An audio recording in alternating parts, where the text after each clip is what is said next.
अब आइए आपको दिखाते हैं कैसे 108 महीने की उम्र में ही इंडिया गठबंधन ऐसी हालत में पहुंच गया है, अंतिम सांसें मानो गिन रहा है।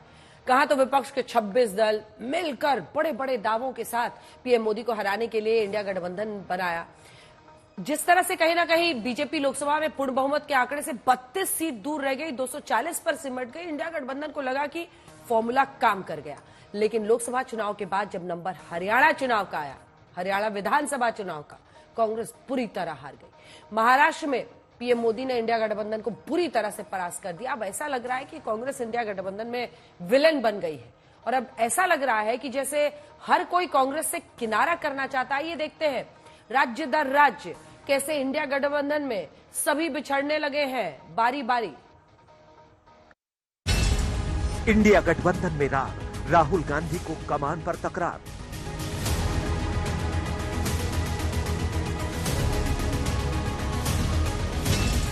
इंडिया गठबंधन पर मोदी भारी, बिछड़ने लगे सभी बारी बारी।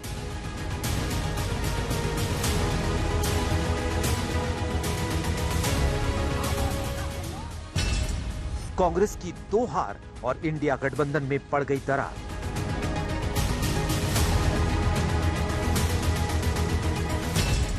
दिल्ली, यूपी, बिहार, पश्चिम बंगाल और महाराष्ट्र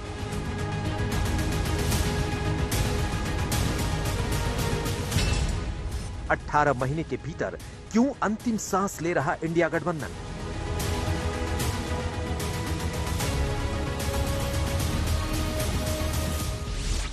जून 2023 ये वो तारीख है जब इंडिया गठबंधन के 16 दलों की बैठक पटना में हुई। तो प्लान मेगा, इरादे बुलंद और ऐसा लगा कि अब की बार लोकसभा में पीएम मोदी को यह गठबंधन हरा कर ही दम लेगा।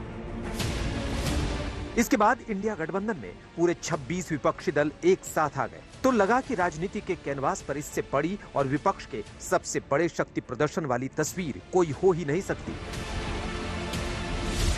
फिर पीएम मोदी के 400 पार के नारे के खिलाफ इंडिया गठबंधन लड़ा और सीधे पीएम मोदी से भिड़ा तो लोकसभा के नतीजों में असर भी दिखा। इंडिया गठबंधन एकता, एकजुटता और मोदी के खिलाफ एकरूपता रैलियों में दिखी। लेकिन पीएम मोदी से लेकर पूरी बीजेपी और एनडीए वाले यही कहते रहे, इंडिया गठबंधन बहुत दिन चलने वाला नहीं है। पीएम मोदी बार बार चुटकी लेते रहे। ये इंडिया गठबंधन नहीं है, एक घमंडिया गठबंधन है। ये इंडिया गठबंधन नहीं है, घमंडिया गठबंधन है। और इसकी बारात में हर कोई दूल्हा बनना चाहता है, सबको प्रधानमंत्री बनना है।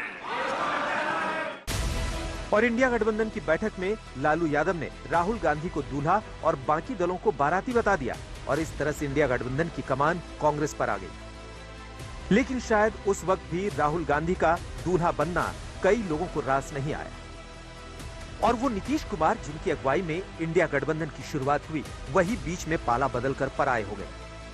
उसके बाद लोकसभा चुनाव के दौरान जब पश्चिम बंगाल में सीट शेयरिंग की बात आई तो ममता बनर्जी ने अकेले ही चुनाव लड़ने का ऐलान कर दिया। फिर भी राहुल गांधी यही कहते रहे कि ममता बनर्जी इंडिया गठबंधन के साथ है।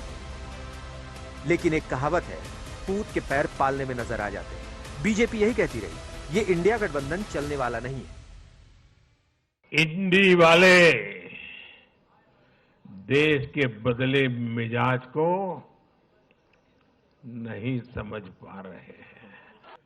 देश का वोटर नेशन फर्स्ट की भावना के साथ है। जो कुर्सी फर्स्ट का सपना देखते हैं उन्हें देश का वोटर पसंद नहीं करता।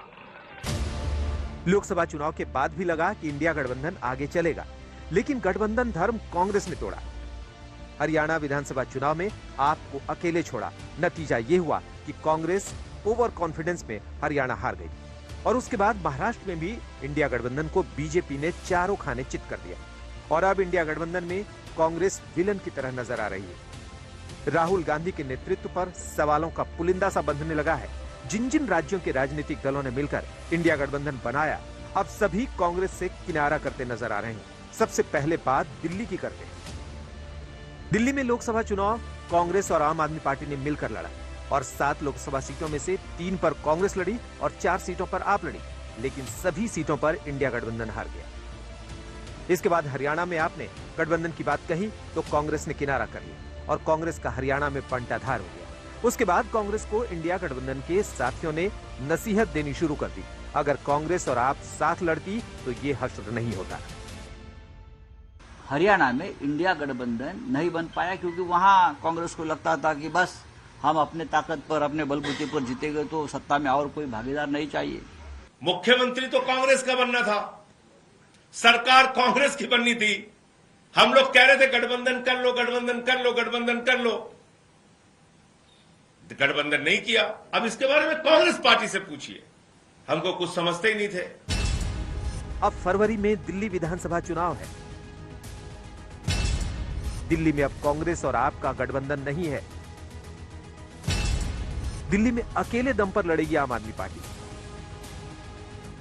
दिल्ली के पूर्व मुख्यमंत्री अरविंद केजरीवाल ने ऐलान कर दिया है कि दिल्ली विधानसभा का चुनाव आम आदमी पार्टी अकेले दम पर लड़ेगी। कांग्रेस पार्टी के साथ कोई गठबंधन नहीं होगा।